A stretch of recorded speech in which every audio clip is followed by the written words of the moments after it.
Hello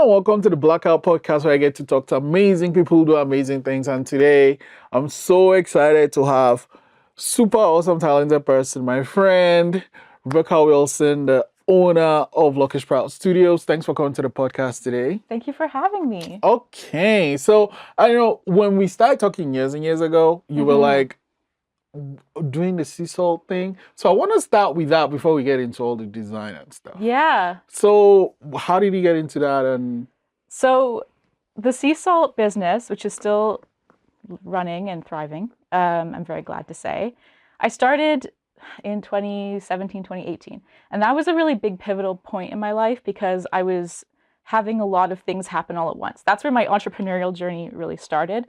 I dropped out of my PhD program. I moved back home and I was incredibly sick. I had to have multiple surgeries. Like I went through a big thing and I got better. But when I was done, I was like, I don't have a job. I don't want to go back to my PhD. I was living in another country also. So like I was back in Canada and I thought, what can I do? I was living at my parents' house by the ocean. And I remembered I was in the UK and I had seen sea salt companies there. I watched a show about it and I thought, I have an ocean, access to one. Maybe I could do that. So I went down to the beach and I filled up some mason jars full of seawater, took it home, boiled it on the stove, and made some very rudimentary sea salt. And that was kind of the start of it. So I just kind of escalated from there. I got a spot at my farmer's market in Hubbard's on the South Shore and then started selling salt, started to learn how to do it. I had no skills in this area and no background in entrepreneurship, but I was a great researcher. I still am a great researcher. And I did a lot of research, but it's very hard to find out.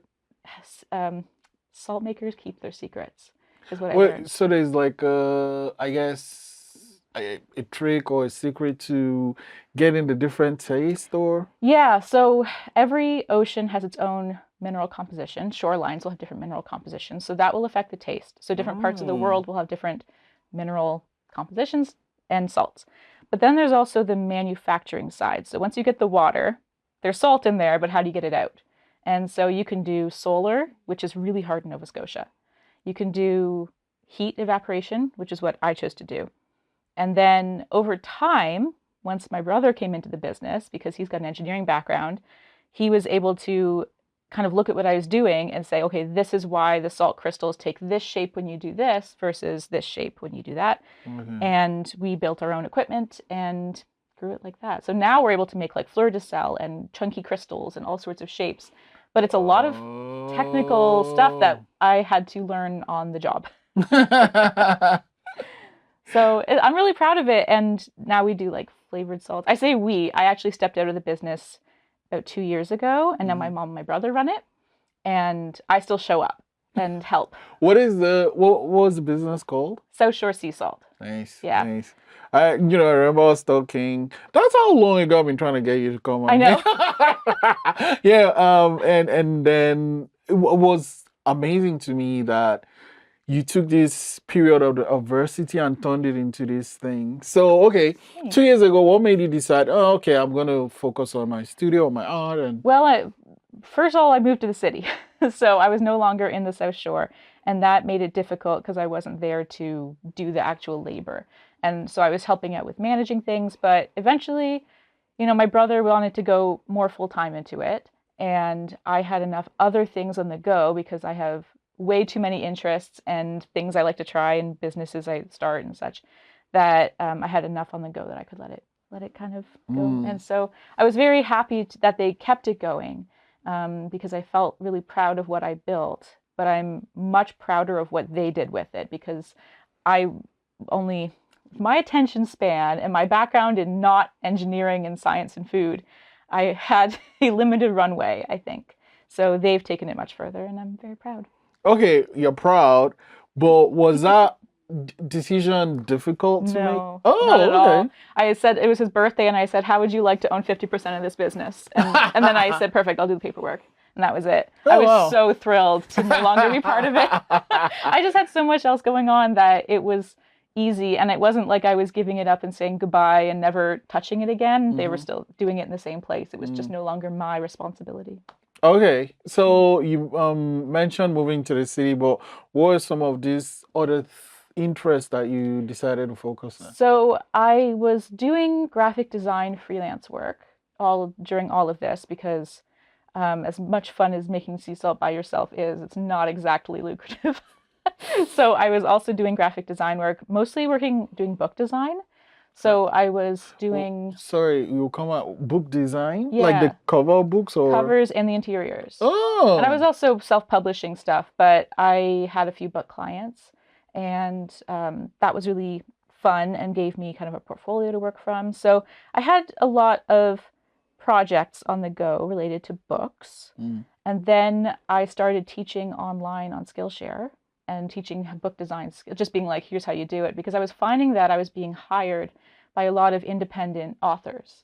And my services were very expensive, appropriately priced, in my opinion, but for an independent author who may not make a ton of sales on their first book, it was a big investment. And I realized that I might be better off investing my time in building a little online video course to teach them how to do it, because I was feeling like the cover aside, because cover is very strategic, but the interior design, which is super time consuming and a little boring, frankly, is not super inaccessible for beginner graphic design skills, so I when think. you talk about interior book design, I'm Mhm. thinking like, is it book with paint, with art inside, or is it like actual, words? Like, do you have to? Some of them have art inside, but mostly these are like novels. So how do you?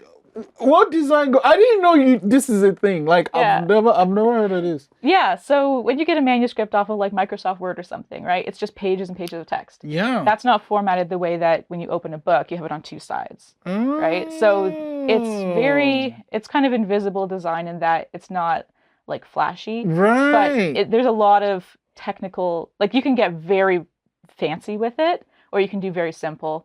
And yeah, that's it. It's making sure that all the text is lined up, the font is readable, the margins are good. Yeah. It's a lot of, Okay, I didn't know that is a thing. Oh wow. yeah. Okay, so then you decided to go into Skillshare. What's Skillshare It's and an what was the online, process of? yeah, it's an online teaching platform. It's like a subscription site where you can go and take classes. And I just had already made an online class on my book design teaching, and then I found it, and they were like, you can cross post. So I did, and that ended up being really great. I've posted almost 40 classes there, so I have a big library. Wow. Yeah. So is each class like standalone or Hmm. are they? Oh, Yeah, okay. they're all standalone. I try and do you can learn anything on there, but I do graphic design mainly. So I teach a lot of Canva classes these days. Do you know what Canva? Yeah. Mm. So it'll be like, here's how the project for this class is going to be. We're doing a vintage style anatomy poster. So I will like open up the file and screen record myself designing it and narrating the design choices, Mhm. and people like them. So yeah. What app do you use for your screen recording? Just the one built into my Mac. I'm very not Oh, fancy with my editing, okay. but I started doing Skillshare and getting comfortable with the editing. I have it on a couple other platforms as well, and I have a YouTube membership program now that has my courses on it too. But it taught me like editing in a way that felt really safe because I wasn't doing anything complicated, Mm. but it was repetitive. So over time, I kind of got a little bit fancier with my editing, but it's Okay. mostly just stuff built into my Mac, and then I use CapCut for The video editing on edit. desktop. Yeah. So. Huh. Okay, so it is Skillshare. How Mhm. do you decide which of those, like, okay, this is what I need to make a class on?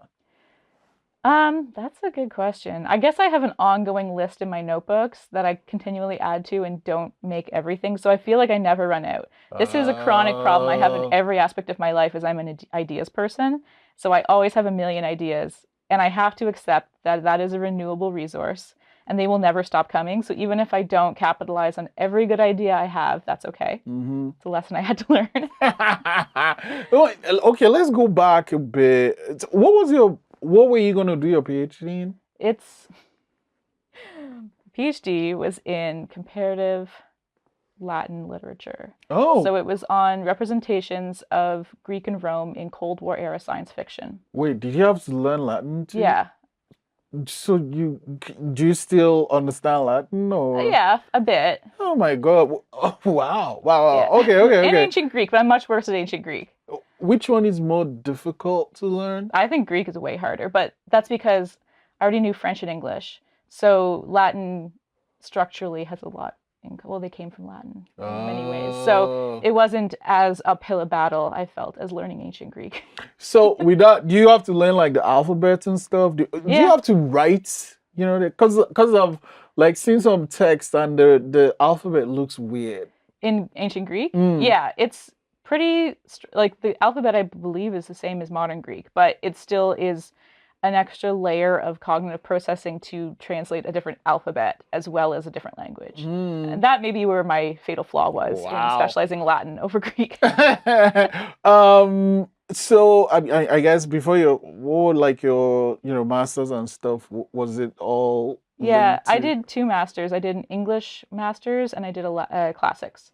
So where's the art from? I keep thinking you say I did graphic. Where's the art from then? I was just doing art the whole time I was doing any of that. So art was Oh. always like what I did to take time off of my work. Like I wrote novels while I was in grad school just for fun, just to like take a break from the academic break. I know this is what a nerd I am, but it was really cathartic and helpful, and gave me an outlet that didn't feel as boxed in and rigid as my research did. So Wow. yeah. What would some of your novels be about?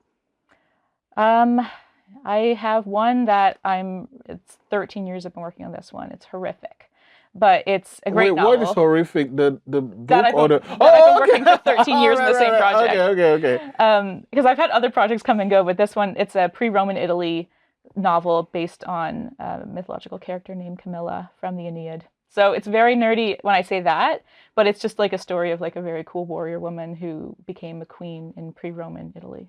Oh. So why isn't like why don't you want to finish it? Because 13 years is a long time. it is not a question of want. I want to finish it very badly. Okay. It's that I have rewritten it a couple times. This is a problem. I feel that sometimes you can let projects live too long in a work in progress state. And you become a different person because time passes and your skills get better. And then you go back to this thing that's 90% done. Yeah. And you're like, wait, I can't put this out now because I'm much better than this now. I missed my window. Now I have to rewrite it. And that's been happening for 13 years. Okay, so is it? I guess you need like what do they call those people? Like like a publisher is like, we need this book now. Yeah, I need someone to like kind of kick my ass about it, frankly. Because I've had other books like I've written and published and are out there in the world that are done since then, but it's that one. But the problem is, and I always say, don't make your project your baby, but that project is my baby, and I can't really let it go. What was it called? Camilliad. Oh, because okay. Iliad, Camilla. Yeah. It's actually correctly conjugated, I think, in Latin. Oh. So, anyways, I digress. One day I'll get it done. You know what the ending is, though. I've already written it. So what is the this is not good enough part then? I rewrote the beginning to be more compelling with some of the side characters, and then I consequently need to rewrite the whole thing. I think a lot of it, you know what? I'm making excuses, is frankly what's happening here. I could just be done with it, but I'm not ready to let it go. So, what's the longest gap you've gone without just looking at it? Oh, probably a couple of years. Oh my God. Yeah, because I've been busy with, like I said, with other things. I've also got 2 other manuscripts that are like mostly done sitting with it. I've recently printed them all out and put them in individual binders and put them like on my counter because I thought being able to see them would make me work on them. And it makes me think about them, but I have not worked on them. So, okay. So when do you want to be when you're growing up? Did I or do I? What did you want to be? Did I? I wanted to be a paleontologist. Like what? Like a dinosaur. Yeah. But then I get really scared about touching bones. What? How can you do your job if you're scared of that? Well, I gave up on that dream, clearly. And then, what's scary about bones, though? Like, don't know. does it matter what type of, like, what animal it comes from, or? No, now I don't feel the same way. Okay. I'll be honest. I'm not as scared of bones anymore. But when I was making critical decisions about my life when I was like 16, Mm-hmm. the bones were off-putting, I'll be Oh, honest. wow. Yeah. Wow. Okay. And then, so the art thing, well, how did it start then? So, yeah, I don't really know. No, I've just been doing art in the background, like I said, for a long time. And then I was Mm. doing graphic design, and then people were asking me to do more book covers. So I was doing illustration digitally for book covers. And then I started doing more Oh. pieces for fun. And then I decided to do, I think I did greeting cards first. Like I was just thought I'd make some, and then started doing markets and built my first collection, which was all digital illustration. A lot of cute animals. I'm very proud of that stuff. But it was not very cohesive, and it also didn't feel very. There wasn't like a big reason why I was making those illustrations. I didn't have a narrative behind it or like a personal connection to it. Is that So important to have though? no, not at Okay. all. Doesn't matter. But over time, I wanted more. Mm. So I started doing the stuff I'm doing now, which is watercolor, and I really like it. I'm finding it very meditative, and I'm really enjoying being off the screens because I'm on screens A every other hour lot, of my a life. lot, a lot. When you're on screens, what do you, I guess, what apps do you use? So on my iPad, I'm doing Procreate, which Mm. is very popular. Um, and obviously, I'm using Canva a lot, not just for teaching, but like I do a lot of the design end of like when I make greeting cards and stuff, I'll be doing it Oh, in Canva. fully new. So that's mainly it. I'm not a Photoshop girly. I don't really go Adobe products just because I have Affinity software, which I like, but I don't use it too much. I'm just drawing in Procreate mainly. Yeah, Sometimes to the chagrin of people who hire me for files because they would prefer like Illustrator files. PSD. But I tell people up front, and I can do PSD exports from Procreate. So we're good. So we're Oh, good. I'm just okay. not natively working The in thing. Adobe. Right. Yeah, that monthly subscription is a It's a lot. headache. I've been there. I just decided I wasn't living that lifestyle anymore, so I didn't need it. So, YouTube, how did you get into that? I mean, you're doing Skillshare, but like, Yeah, so I was already making videos, so it didn't feel like a really big leap, but I was mm, nervous to be on camera. So I started doing, never see me on camera. yeah, just because I was just thought people would be mean. Often they Yeah, are. the internet So, is, yeah. yeah, and I'm going to tell you something that you're going to find probably shocking. I have not gotten a truly mean comment on my YouTube channel yet. Hmm. This might be an invitation. But I'm so lucky that being in this very narrow niche I am Mm. is like very lovely people. So I started doing What is the art. niche? It's like art/art business. So Oh. most of my videos are me making art. So it could be painting or just yapping about art, frankly. But I do have videos that are more like, here's the paper I use, and here's the printer I use, or here's tips on running your art business. And those, I feel like I have two separate audiences for those kind of things. They're they're both things I'm passionate about, Mm. but I'm trying to make less info content and more, here's my art and what I'm about content now, which is a little bit of an uphill battle I'm finding, but it's worth it because it's more fun for me. So, did you go on camera right away, or was the? Right. Yeah. No, I did filming my iPad, I think. Yeah, I started off because I was doing digital art then. It was just camera overhead with my iPad, and I was just chatting while I drew. Mm-hmm. And I did like a handful of those. And then they did okay, I got like 100 views, which was pretty exciting. And then I did a tutorial, my infamous notepad tutorial, which is where I just show people how you can make like you cut the little sheets of paper, you glue the binding, and then you have like a little notepad. A very simple little tutorial, but it took off, and I don't to this day don't really know why, but it's still daily my best video, Oh wow. and brings in a lot of people to my channel. So I'm grateful for the little notepad video. But I made it in 20 minutes and I edited it in like 15. So compared to most of my other content, it's like, can't something I worked really, really hard on blow up like that? I mean, But so that's not I how guess it goes. yeah, exactly. So you can't be precious about the thing. No. It's like it's done, put it out there, Yeah. and then Yeah. and you mentioned membership. What was that? Oh yeah. So you can, in the many attempts I've made to monetize my creative content, which have been successful, but I'm trying to do memberships in that people can join my YouTube membership where I'm uploading my Skillshare classes So Skillshare right now, I think it's like you can only buy a yearly subscription. I know they change it all the time, but my YouTube, you can pay like $10 a month, and then you get all my content. But it's just me. So that's the downside, because it's only me versus everyone else who creates the platform. Right. So for some people, it's worth the trade-off. Right. It's not really any extra work for me except for just upload the video twice. And then, is that a difference between someone being a member versus a subscriber?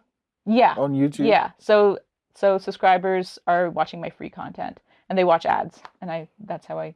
And then with the membership, I guess you decide what videos go into what section. Yeah. How do you know, this is like something I'm going to put for subscribers versus this is what I'm going to put for the membership? I put the content that is like highly educational or that is going to teach you a very specific skill behind the paywall, because that's stuff like I would run a workshop on, versus my YouTube video might be more like, let's chill and do a painting together and talk about the merits of consistency versus persistence. Like that's something I've been working on right now. So wait, actually, you mentioned something, and I know, did you make that video? It's coming out soon. Let's actually, before the video is out, well, what's the difference between the two?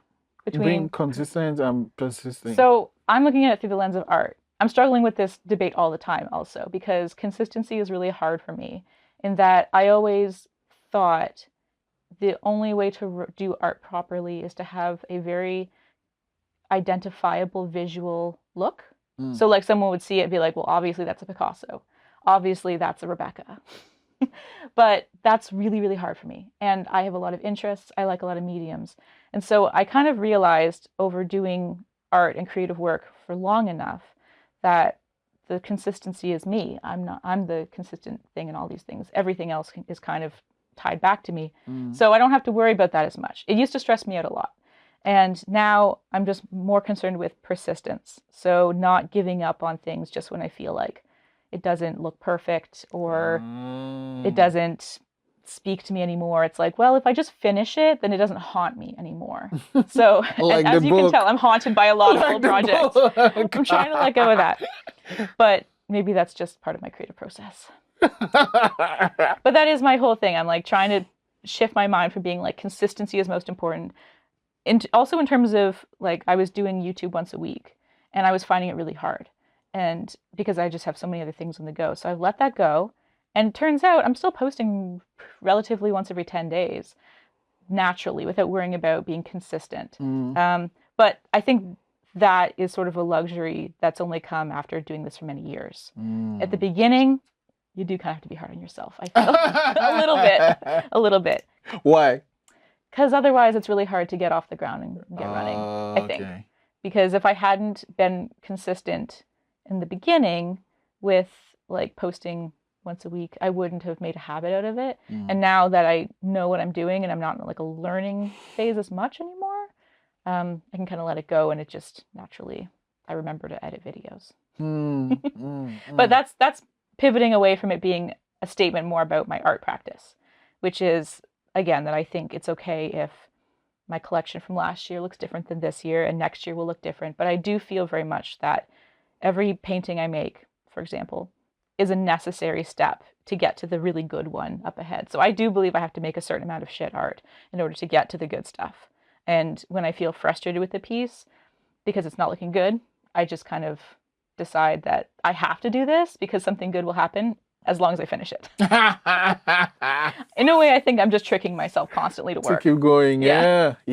No, keep going is great. There's these artists, I don't know if you know him, I follow his work. I don't know, he calls himself an artist that draws, or a writer that draws, something like that. His name is Austin Kleon. Oh, yeah, I know who that is. Yeah, exactly. So he has all that, how to steal like an artist, and then Keep Going is his new book. Have you seen that one? I'm on a Substack, so I think I have seen it, but I haven't read it. Yeah, it's good, and kind of and I think just as a creative person, like your self will not rest until you take that thing out, right? So you kind of have to do it. Let's talk about the writing, because with the art, it was just in the background. Then the writing, was that from? Yeah, it's all It's all from the same place. It's all the same thing, frankly. It's just all different ways to express, whether I'm making videos or writing or doing art. Like it's all because I have a lot of thoughts in my head and I need to get them out. So it's different mediums. I've always been writing. I'm a big journaler too. I got a drawer full of journals. Handwritten Yeah, ones? oh yeah. Oh, Oh I yeah. guess you must have, you're an artist, so you must have pretty handwriting. I got writer hands. I got that bump on my finger that you get from From squeezing the pens thing? too hard. Yeah, you probably had that in like elementary school because I had it then and it went away and then it came back. And I'm It's like, oh, back. yeah. Oh my God, no. So like my handwriting is atrocious. I think in another life I was like a doctor. Because like Yeah. sometimes I write and I can't, what did I write? So I just type things out now. I have the same problem, but I just don't worry about it. And with journaling, is it like a daily practice or? I try to. I feel like the more things that I feel like are out of control in my life, the more consistent I am. And when I'm very happy, I'm not doing it a lot, which is kind of a good litmus test for if I'm feeling happy. Right. But, like, yeah. oh, I'm doing this thing, so I'm happy. Or, what is missing? Yeah, when I'm doing happy journal entries, it's like, why am I writing this? Everything is fine. I feel great today. I have no problems. And then when it's like one thing goes wrong, it's like, here's every single thought I had today. And here's why they're important. But honestly, it's like the cheapest therapy out there. It's so good. Do you use like all those, journals that come with prompts in them or? No, I've made those and I've never used them. No. Ironically, I've designed those like as book projects, but I'm not good at being told what to do, unfortunately. So I have to. I could start with one and then immediately rebel against it. That would work, but yeah, no, not for me. But I think it is a good tool because a lot of people get really intimidated by the blank page, and I get that. It can be very intimidating to not know where to start. I think the more you practice, the less intimidating it gets. How do you decide what to write? I don't think that's up to me. I think it just comes out. Yeah. In terms of journaling, I mean, you just start with what the weather is. No, like there. with your books. You mean, and from stuff. books? Yeah. Oh, again, I don't think I have much choice over that. These ideas just come. I don't know. I have millions of note apps, notes in my phone that are just like, here's a great plot for a book. I also read a lot, and like I love Dungeons and Dragons, and I find that there's a lot of narrative devices in there that I've learned from watching live play shows and things like that. So I'm also a really big wrestling fan, and I love wrestling storytelling. Thank you very much for mentioning that. When I tell people I love wrestling, they're like, it's stupid. Okay, can we just talk about wrestling now? I have a lot to say about what's happening right now. Oh, with the Netflix thing or? The Netflix thing is fine. I just meant storyline-wise. Which story? All of it. I was watching it last night. I watch 3 nights a week. I watch wrestling. Okay. So here's my thing though. I love Raw. I grew up with Raw, and like I just can't get into SmackDown. But also they kind of overlap these days, right? So they'll be like, and then they show the highlights anyway. So yeah. So what stories? So, given the fact that I have my background in classics, right? I love Greek theater, right? So these storylines, it's so like when they were doing the Bloodline storyline with Roman Reigns and everyone, it was like that was Shakespeare, right? Like there was like it was like watching Hamlet, and it was so good. What am I liking right now? I love Sami Zayn and Kevin Owens. They just had a unsanctioned match in Toronto. I can't believe I wasn't at that event, by the way. I went to Money in the Bank in Toronto last summer. Did like the 3-day weekend. No, it was so good. You know that I think I was there that weekend, and I was like, it was sold out. Here's my thing though. What is the experience? I've actually never been to a show, and I keep saying, so one, I'm lazy. 2, it's like it's gonna be too loud. But 3, what was the experience being in the arena? It's super overstimulating. Also, everyone's so far away.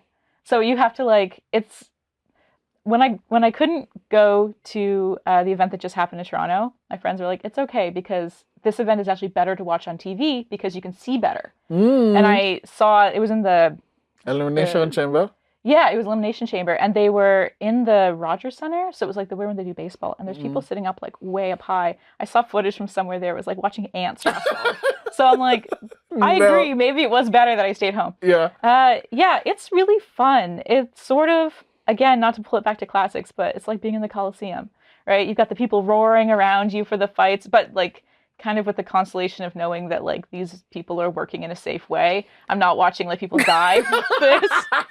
I have seen some pretty gory matches. I also am a fan of AEW, which is the other company. Yeah. So I've been to probably more AEW events because they used to do more in Toronto, and I used to go up with my brother. And how did you get into wrestling? I was introduced by an ex-boyfriend in like 2017. So I'm pretty new in terms of wrestling fandom, but it's like I tell people, forget about the theater. Just pick one character and look at that person's story. Yeah. Like any of these characters on the show, just pick anyone. And then look at the stories like, oh my God, that's good writing. These that's are just like good writing. And the writing's getting better. Yeah. Oh God. It's getting so much better. Like I think what happened is what's his name left and Triple H, he loves wrestling. Yes. Yeah. So it's like, okay, let's just couldn't have gotten much worse, frankly. It was in a pretty bad place. Like when I started being a fan, like it was not peak wrestling. And then when I started watching AEW, it was almost like, well, this is really hot right now. So what happened was Cody Rhodes was kind of responsible for that. Yeah, you gotta follow and the Cody match. And then they're like, hey, come back, we need you. And like, he's back here. Yeah, and they just sent him boats of money. And it works. So, I mean, it does. So, yeah. I love Cody Rhodes. So what do you think of like what happened with John Cena? Oh my gosh, that was exciting, wasn't it? That was so exciting. And like being not a lifetime wrestling fan, like my friends who were like devastated. And I was like, okay, I understand how devastated you are, but I'm just not there, but I'm excited for you. Right. Because he's like, he's Superman, right? Yeah. Like, imagine Superman killing Batman. Yeah. That's kind of what happened. Absolutely. When he turned and did the face, now that's acting. Yeah. I don't know why people don't understand. I'm like, you're like, you need to grow out of it. I'm like, no, you have to grow into it. Age, you actually get what they're doing. It gets better. Yeah. It gets better. Yeah. Okay. So we are friends now. Like, we're even tighter friends now. Okay, so I've been like sitting down. What else do you want to talk about? Because we just talk about wrestling, but if you want, I can talk about my little paintings if you want. No, yeah. So I'm like looking at your work and they're so bright and happy. Thank you. Yeah. How do you decide what to paint?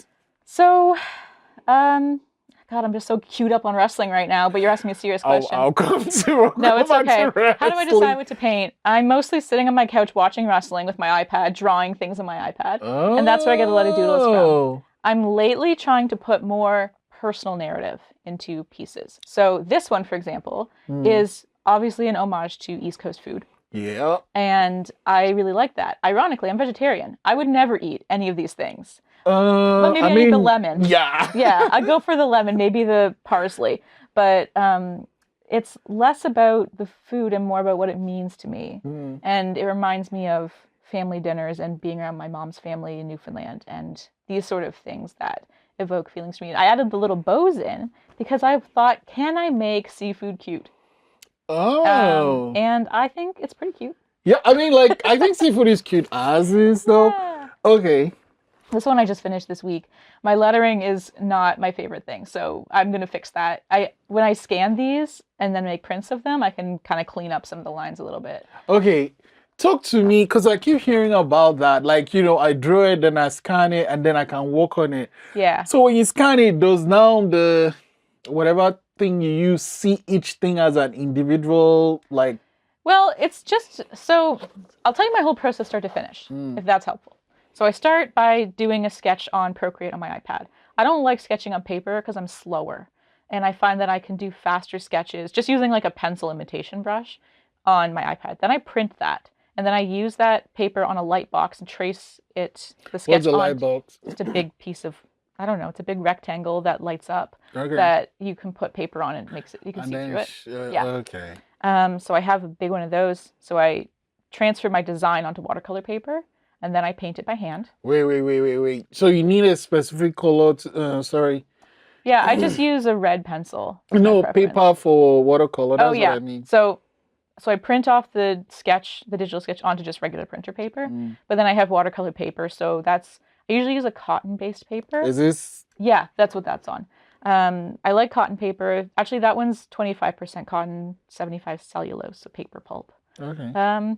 Just depends on how the ink or the pigment affects it, what you prefer. But it's going to hold the paint a lot better than other papers. So then I do my sketch. I use a red pencil, and then I use a gummy eraser, just kind of like sticky tack. And you kind of dab it, and it kind of lightens your pencil marks so they're not as visible. Then I paint, which takes a while. And then when I'm done, I scan them on just a regular scanner. Some of these are a little bit bigger, so I have to go use the scanner at the library.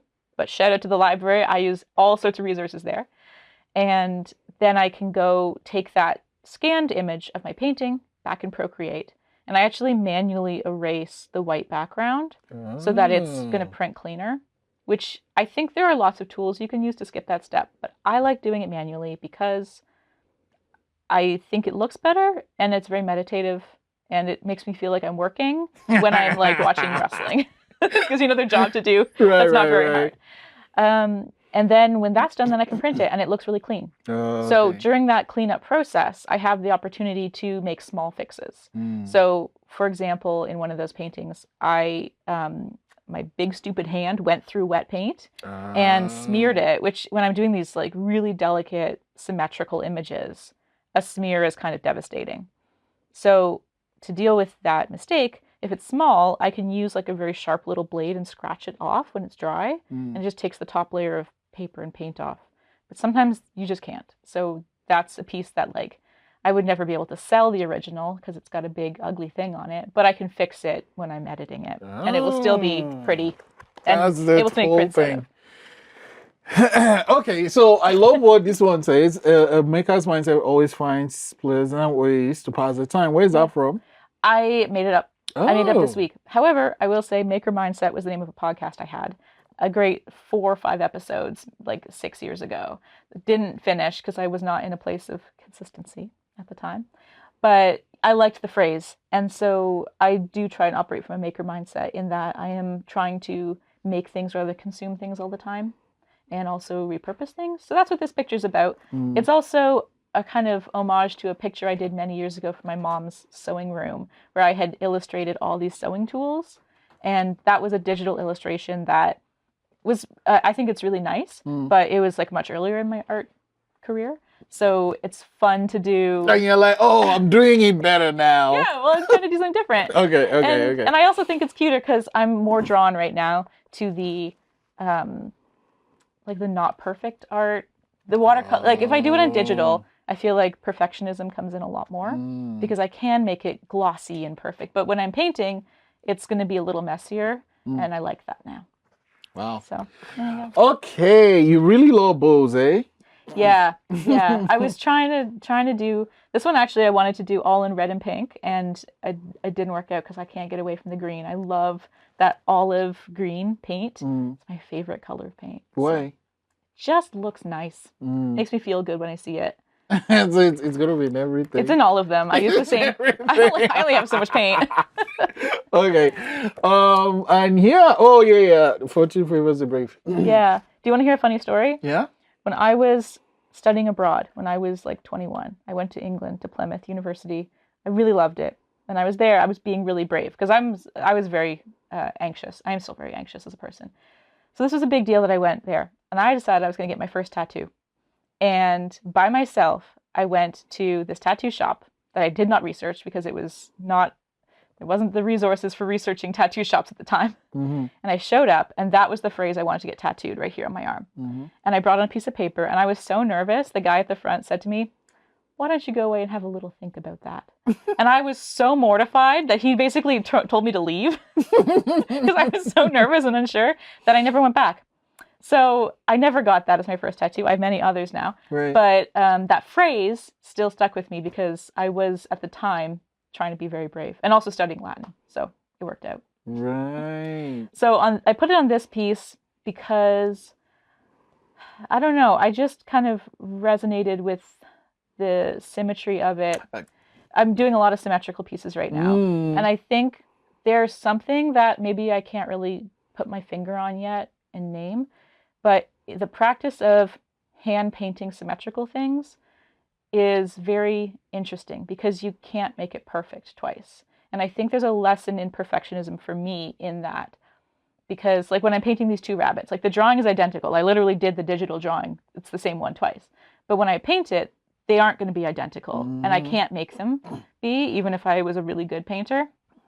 I think I'm okay. And I think that is a helpful exercise in losing perfectionism, which I think is helpful.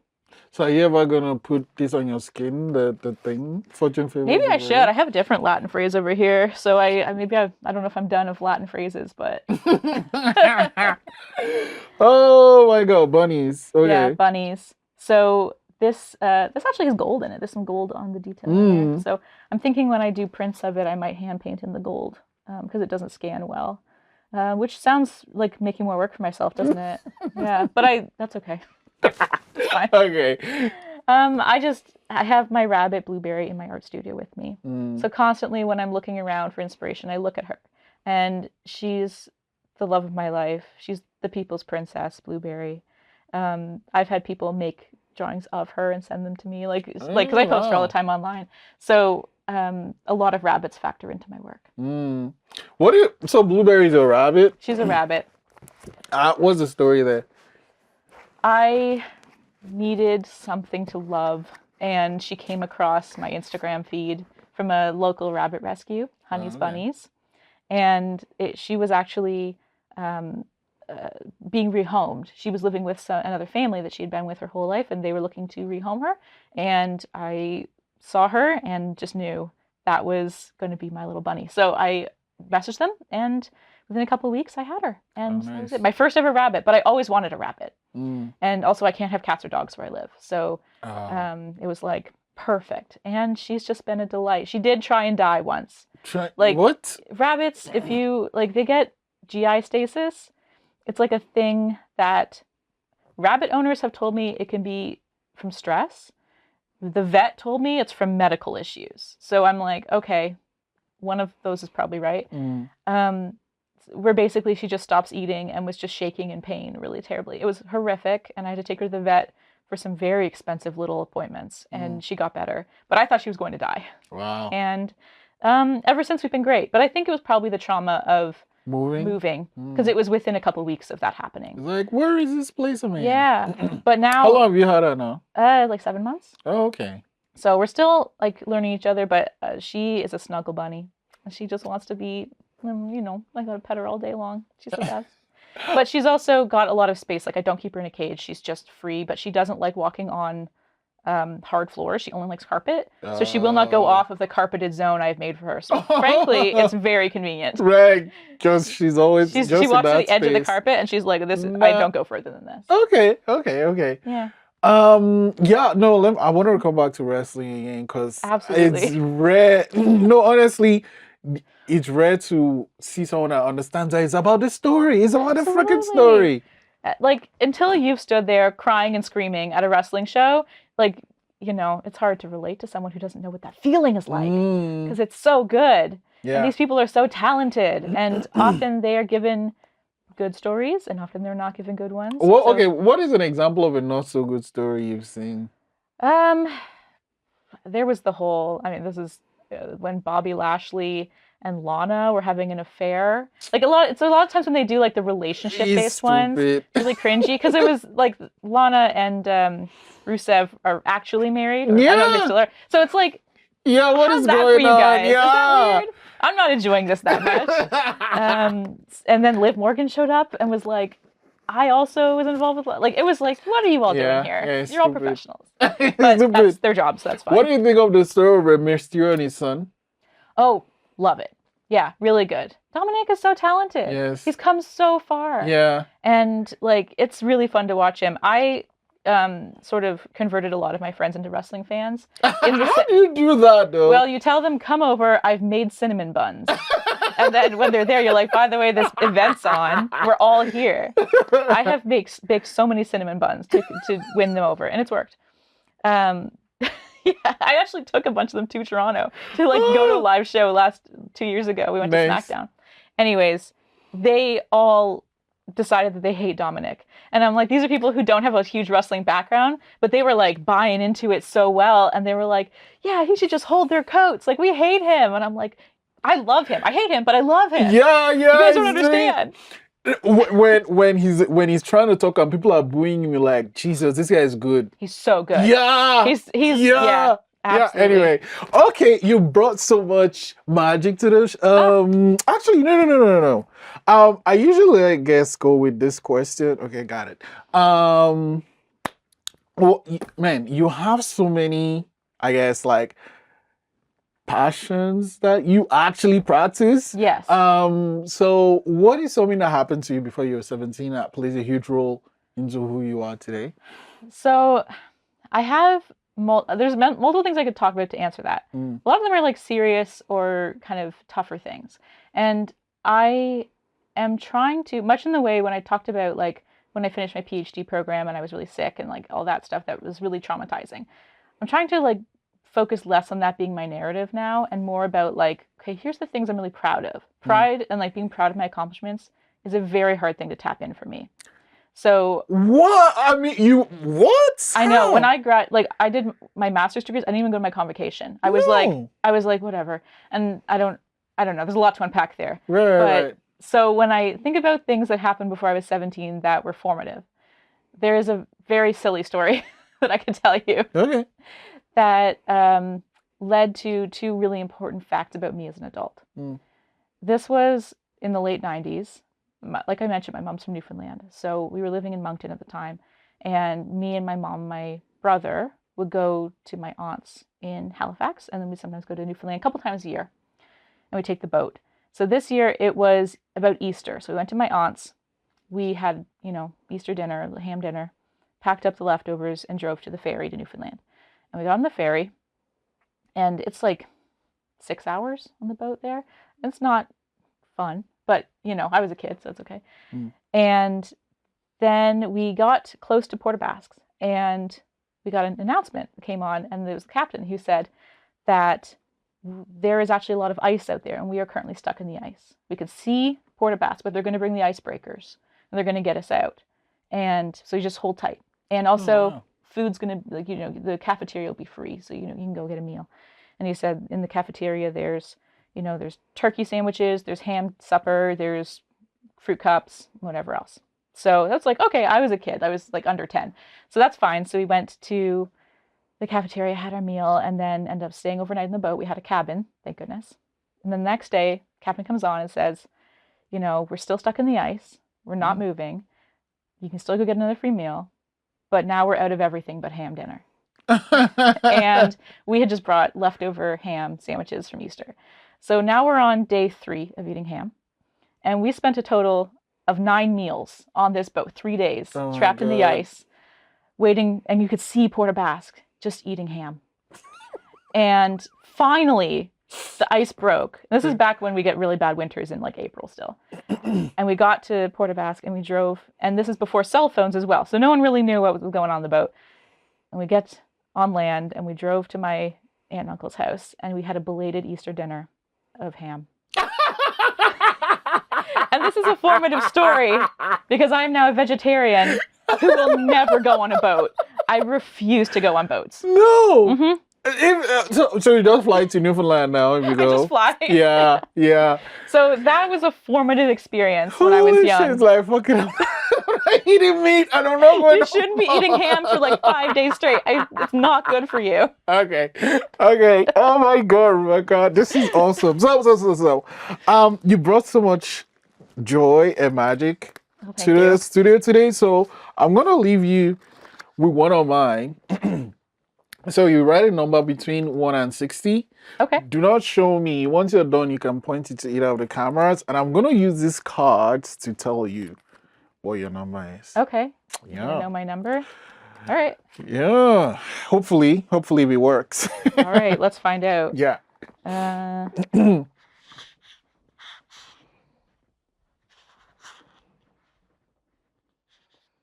Okay. Okay. So either one, I'm looking away. You Sure, got me it? show the camera. Yeah. Okay. Okay. So your number is going to be in at least one card, but it's going to be, there's a possibility of being more than one. Okay. Okay, so I'll need your help. Is your number here? All right. Now I'm going to tell you I have number dyslexia. So we're going to do our best here. Oh, shoot. Okay. No, it's not Okay. there. Okay. Okay. Yeah. Okay. Here. Yes. Yes. And here.